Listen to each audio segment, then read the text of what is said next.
different. Supposedly, what happened when the flood occurred is the planet, the continent broke up into the seven that we have now and shifted. The tectonic plates shifted and sort of created the world that we have now that we understand. And so, how much of that I believe, I don't know, but it's interesting reading, and I'm doing the research for a novel that I'm writing where the setting is that world. And so, so I wanted to get a feel for what things might have been like during that time. And so you're doing real-world research using ChatGPT and artificial intelligence to get a quick summary of history for your fictional books. Yeah, that's correct. What's the general theme in your fictional books? Well, this particular novel that I'm working on concerns an angel who comes out of heaven to solve or investigate the murder of Abel, the first murder. So when Cain killed Abel, the Bible just tells us he killed him, and then boom, he went on with his life, right? God marked him, and he went off to the land of Nod. So we don't have a whole lot of details, but several apocryphal books do kind of allude to some possibilities. And so I'm researching that. I'm reading the apocryphal books. I'm doing some AI research using ChatGPT to get a feel for what the world might have been like, assuming that this story is true, and God created the earth in 6 days, Adam and Eve, the Garden of Eden, Cain and Abel. If all that's true, what was the world like then? And so I'm doing the research to figure out what that is, and including those elements as best I can into the world building of the story. As a Christian, what perspectives do you have, politics aside, on the way things are going? Any observations that you have a burning desire to share about media, the things that people consider to be normal, fashion, attire? I gave you a card. You've checked out the channel, and then you said that you're aware also of, we'll get into that, the demonic with regards to the celestial events. So we'll start with, what are your observations on where we are right now? Well, I think, in terms of reality, we live in a broken world. There's a lot of brokenness. Families are broken. People are broken in their spirits. There's a lot of brokenness, and you can call it sin. Bottom line is, we all know that there are things that are not right. There's some dysfunctionality in our relationships, in our families, in our communities, in our churches, in our businesses, in our government. And everybody's got an opinion on how to fix that. But in my opinion, none of the man-centered programs, none man-centered solutions are going to be good enough to fix what is broken in our world. It's a God-sized problem. And what type of solutions would God need to deliver the world? Well, He's already done it. That's the thing. He sent His Son, Jesus Christ, to die on the cross, usher in His kingdom, and that's the solution. That doesn't mean that the world is perfect. Doesn't mean that the world is going to be perfect anytime soon. But what it does mean is God is in the process of redeeming His creation, and that's a process. It's not an instantaneous thing. It's a process. It takes place over time, and when the time comes to consummate it and complete that process, that will be according to God's mind when that happens. Real briefly, when I saw you, you said that you saw something in that theory that when the sun's active, that there's a rise in the demonic. What is your perception along those lines, or what are you noticing? Because I met you a few months ago, said there'd be a rise in crime, and then we are kind of seeing things explode, and so is the sun. Yeah. Have you made that connection? I haven't done any research on it, so I don't really know. Basically, what I know about that is what you share with me, and I think it's interesting. So I can't deny it, I can't affirm it, but I think it is interesting. Assuming that the things you're saying are true about the solar flares and increase in murders and rapes and whatever. If there's a correlation there, there's certainly a very interesting correlation. And then Alexander Chavinsky was the Russian who first discovered 100 years ago the war correlation, and then they locked him up for that. What do you think are the most important teachings of Jesus that are missing from either the media or I hear on the radio a lot, they talk about war, and those people this and those people that, if only they'll come, but they don't really talk about the teachings of Jesus. They don't really preach certain things on these radio shows. They just tend to kind of go round and round in circles. And if I don't want the pastor to be literal, maybe I can get something out of the radio show. But they never really want to address the actual literal racism, hatred issue going on. Yeah. What is your thought on that?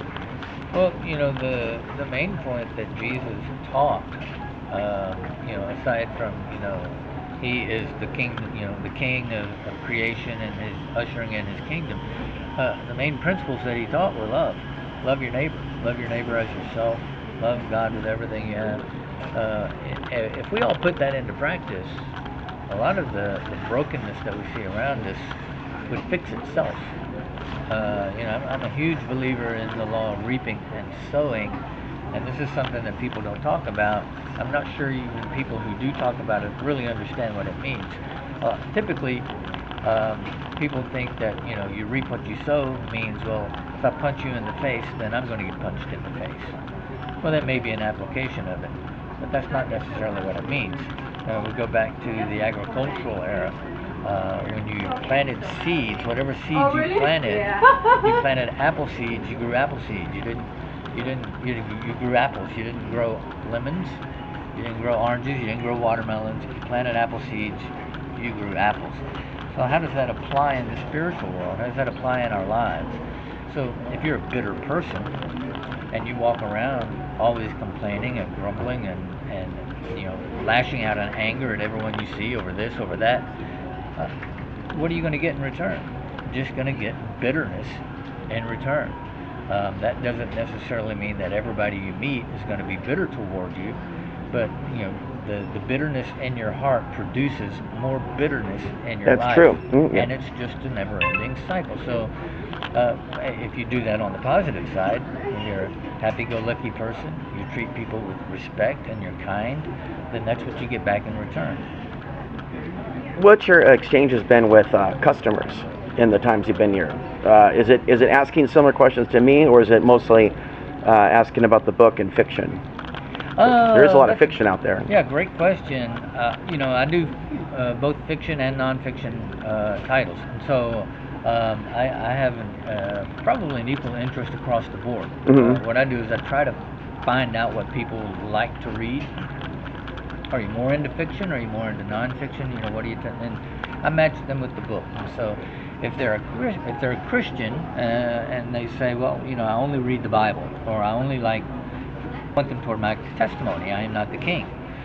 If they say they only like fiction and they like to read fantasy and or that kind of fiction story, well, then I have a fantasy series, and so I point them in that direction. So I just try to get people to talking and open up and engage with me. Once I do that, then I can get into a conversation with them. It's not a hard sales tactic. It's just having a conversation, find out what they like, see if I can match their interests with what I have. I think the location's interesting because it's a grocery store. Yeah. And I've worked at a grocery store for many years, and then I got in trouble with the law, got thrown in jail for getting fallen into heroin, cocaine, and all that had to do with working in a negative environment like this, in which your labor is being taken for rent and you're basically a slave. And so the reason I brought that up is because I was curious if you ever get any curiosity, or because I feel that grocery workers need spirituality. People that work under fluorescent lights, people that work around food that's handled by others, strangers that have anger, rage. Same thing with eating from grocery restaurants where the cooks are mad. Yeah. And so I have compassion for these folks because I can just psychically, telepathically know that they're struggling, and they may not have been treated right when they grew up, by their parents. And so they were pretty much thrust into fast food, and now fast food, OnlyFans, prostitution, human trafficking, this, that, and the other. It's very limited options that they have for these young people. And I'm able. So do you ever have people coming up to you or recognizing your spirit that work here, or do they pretty much put on a face of don't go there too deeply. That's because I get that with some people that they don't want to go down that route of knowing too much. Yeah, you're talking about the workers. It's an energy. It's almost non-silent. You can answer that. Yeah, I'll go ahead and stop this. So working in a grocery store, talking about these things in a grocery store, is there ever a curiosity that comes about from the people that work here? Yeah. That see you time and time again. They could see, like I said, I think people could respond subconsciously to the imagery on your books. You have fire coming down from the sky, basically. Yeah. And then you said you didn't know a lot about the solar flare. So what I'm saying to you is you can activate people through the imagery that you've chosen for your books, because you got my attention. Fire from the sky, you know, the world changing, God's wrath, storms, solar flares are always in the news now. Always. Yeah. So there are employees that do take an interest in my books, and a lot of times, they do buy some of them. The interest is primarily in my story, my story as a Christian, and the take that I have on the biblical legends, the stories, the fictional stories in the biblical settings, and how those are developed. And so people do ask questions about that, and they want to know, are they Christian, are they non-Christian, are they anti-Christian? What kind of are they asking about the giants, the Nephilim, Anunnaki, aliens, Illuminati? They do. Sometimes you get funny comments like, oh yeah, well, they were real, they were there, like aliens in the Garden of Eden and stuff. And so there are clearly people who believe that, and they're not afraid to tell you that. The right? overlords, basically. Yeah. That's true, and I am coming across people that are aware of it, and they don't want to fight it. They don't want to buck that archonic, demonic system. Yeah. Some have never been approached with the idea, and some are like, oh yeah, I don't want to know nothing. I was trying to talk to a guy in the parking lot. I'm not even necessarily talking about aliens, but just trying to initiate conversation about maybe China or prepping. I'll use those words. And those will be buzzwords where it'll get their anxiety going. And what I'm saying is we don't have to be fully anxious to be. There are spiritual people online that talk about preparing for end times, and they're very calm about it. Yeah. And they talk about God's role and the things that He may do. The Sufi realities guy, with the grid going out and money going away. Well, and then that being a part of the judgment that's coming. Yeah, those are very real concerns. Even if you're not an end times believer, just understanding how the grid works, for instance, or what would happen if it went out.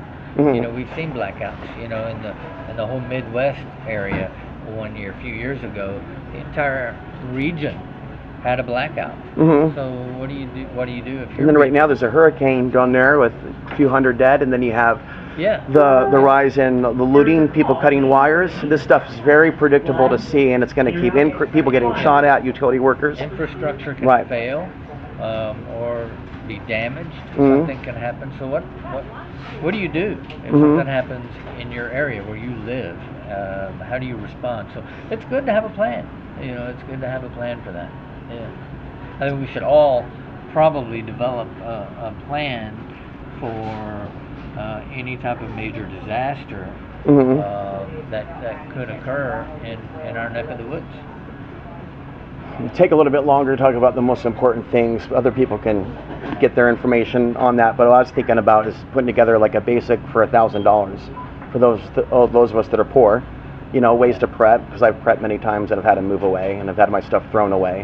There are different ways, and I'm not astute enough to talk about all of them, but one very simple way that you can prepare for, let's say, an electric grid failure.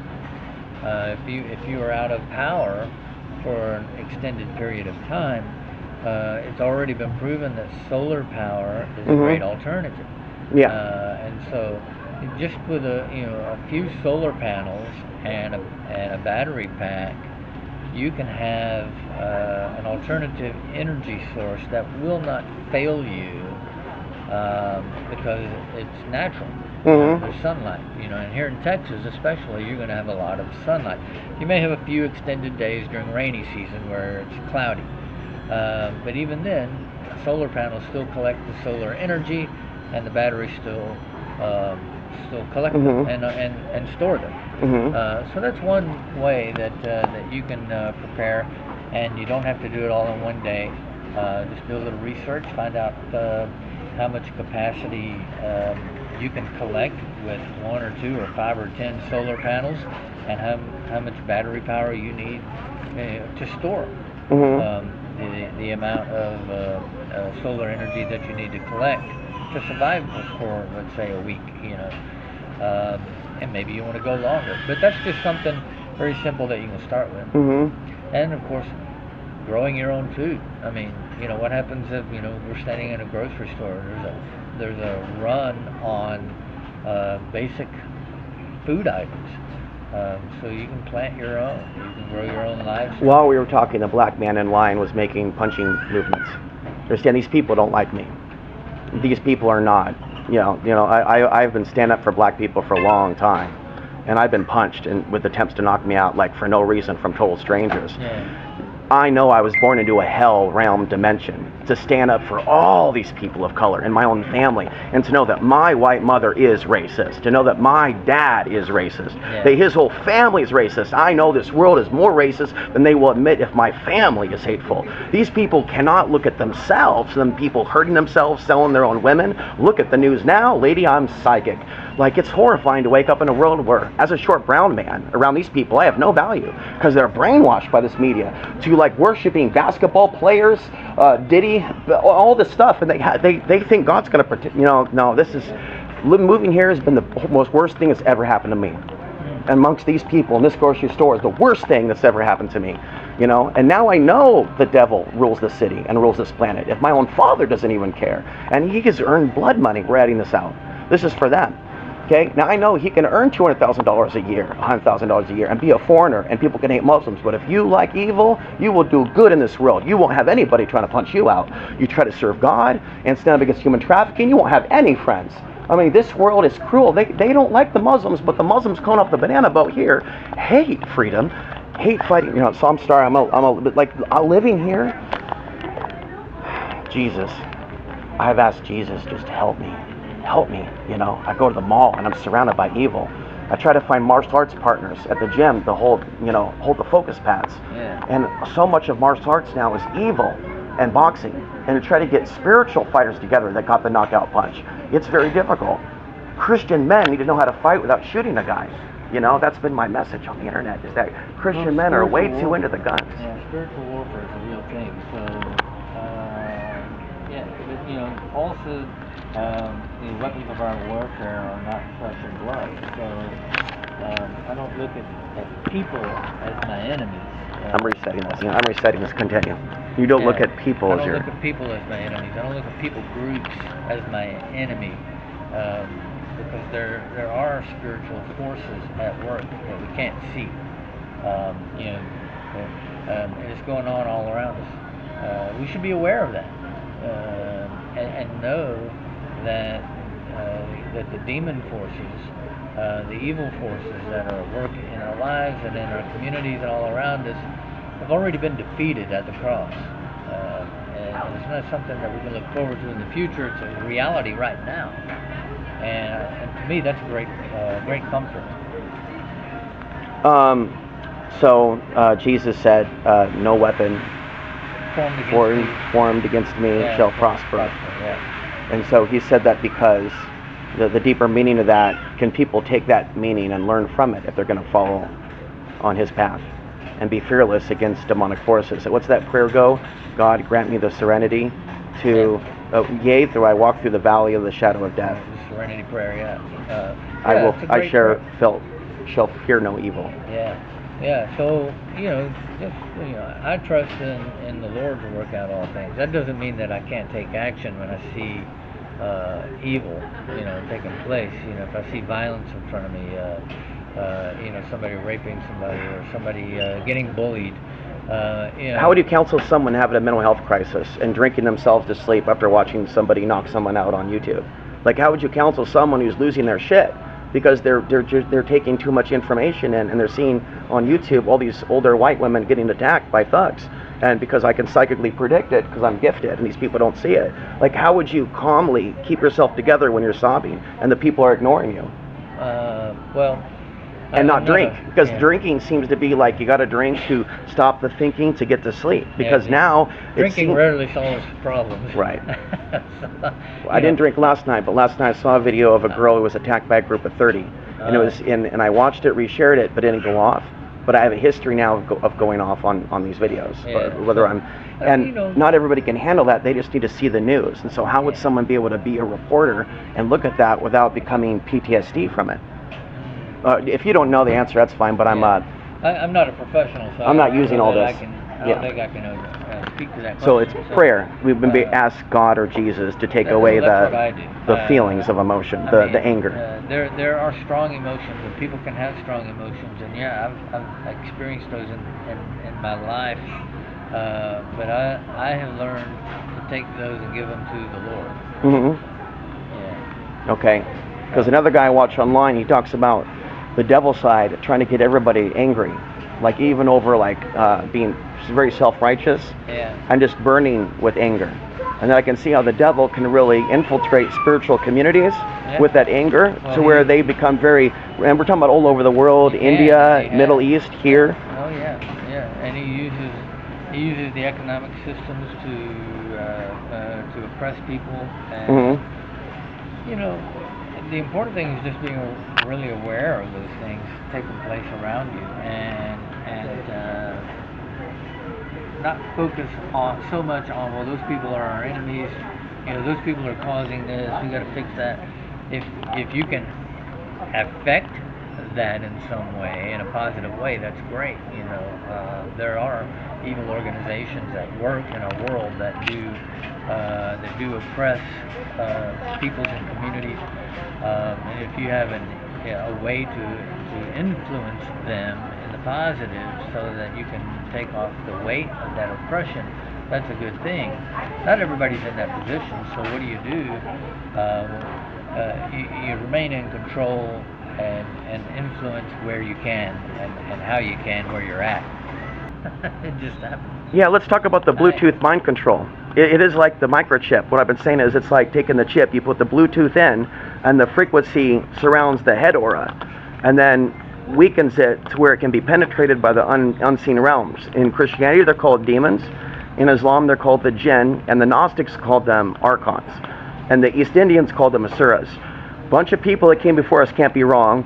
Maybe it's our system making the robots wrong. So, like, are you thinking that that's a similar, that there's a health, mental, spiritual concern with them? There may be. They're definitely not safe if they can't hear a predator coming up to them. I don't know the science behind it, but yeah. If the girl's wearing booty shorts, the whole world out, you know, when you have these in your ears and you're not tuned in to what's going on around you. Ray Bradbury wrote a novel called Fahrenheit 451. The inspiration behind that was he saw somebody walking down the street with a that's Walkman. a good book. Yeah, it is a great book. He saw someone walking down the street with a Walkman up to his ear, and essentially the idea that he had was, well, people Oh, don't you're read, fine. You're fine. Thank people you. don't read books anymore. Well, this was back in the 50s and 60s, right? And so people don't read music. People aren't going to read books. So he got the idea from this Fahrenheit 451. And then Ray Bradbury's The Pedestrian. It's a 5-minute read.